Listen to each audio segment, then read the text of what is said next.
blessed and favored wherever you are in the world. So I'm on my way to the grocery store right now to get some stuff for the week. But I wanted to come on here and kind of share my thoughts and opinions concerning like the state of the world, especially like with the current fall of the U.S. economy, and give you guys my take, my perspective on whether I think it's too late to move to Africa, buy your own land, and build your own house. So I think the answer is both yes and no,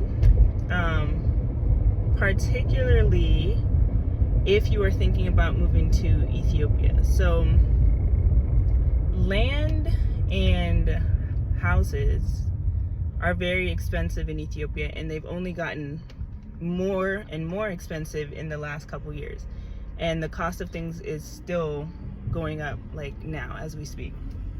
So to buy like 200 square meters of land in Ethiopia, or in Addis Ababa I should say, is probably going to run you close to maybe $100,000 or more at this moment. And that's kind of like the average size that most people like to go for. And so if you haven't already been saving and planning and, you know, praying about relocating to Ethiopia, it might be too late in regards of buying your own land. You know, I'm hesitant to say that it is too late, because I believe that nothing is impossible. Nothing is too hard for God. And if you really believe that you're supposed to be there and that you're called to be there, then, you know, you should be on your knees in prayer every night with the Father, seeking his guidance and provision, you know, to make that dream a reality for you.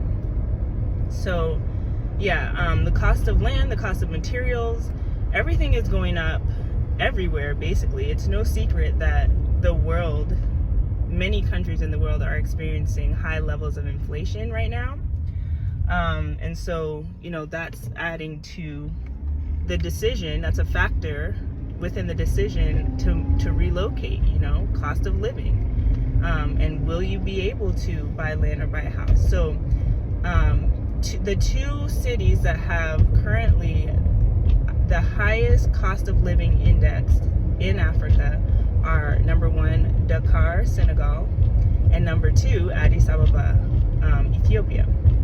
And so I'm putting that out there to say, like, yes, things are getting more expensive for sure. And I do want to caveat that those cost of living figures or points for Dakar and Addis, and say that it's still going to be significantly less expensive to live in those cities than it would be to live in the United States. You know, just for example, like buying your food and paying rent, you know, all those things, like it's expensive for the locals and it's expensive for a foreigner who's trying to move there.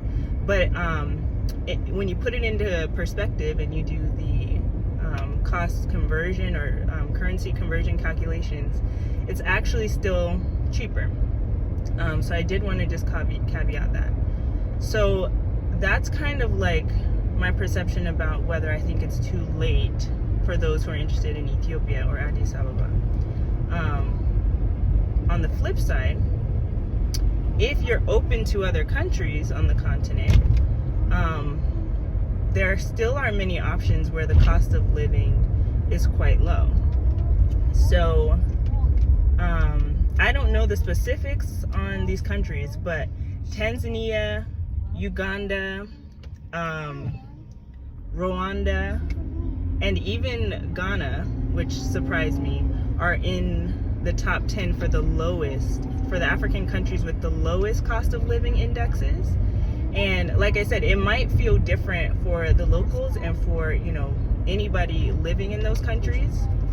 They may disagree, you know, but that's what the numbers say. That's what the statistics say, is that those countries are among the top 10 lowest cost of living indexes.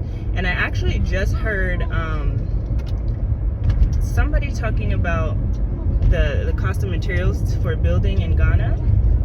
And, you know, quite honestly, when I compared what they were saying about cost of materials, I was like, oh, that's actually quite affordable, like compared to what it is in Ethiopia. You know, it was like maybe close to half the price, you know, for at least cement. You know, I wouldn't say that. I don't know if I would say that for all the materials, but when I did the calculation on cement, it was like, you know, half the expense that it would cost for a bag of cement or a quintal of cement in Ethiopia. So, you know, everything is relative, and you got to take that into consideration and look at those cost of living indexes when you're thinking about relocating to Africa. If you feel that you have been called to go, you know, do your research, do your homework. Another person, I think this was T3andMe, on their channel was saying that an acre of land is like $900 or something like that, which is completely unheard of in Ethiopia. Like, you're not gonna get that much land at that great of a price.